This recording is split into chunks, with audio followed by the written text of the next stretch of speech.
আমি জন্ম হওঁতে লৈ আহোঁ আমাৰ ভাগ্যলিপি।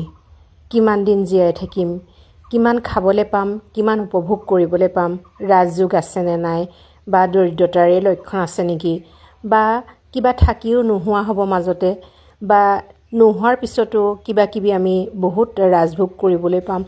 এই সকলোবিলাক কপালৰ লিখন আচলতে আমি জন্ম হওঁতেই লৈ আহোঁ, নহয়নে বাৰু? শাস্ত্ৰভাগতেও এই কথাখিনিকে সদায়ে দোহৰাই থাকে। আচলতে আমি মানুহেহে বুজি নাপাওঁ আৰু আমি হাবাথুৰি খাই গোটেই জীৱনটো নাই পোৱা নাই বুলি একদম হাবাথুৰি খাই থাকোঁ, নহয়নে বাৰু?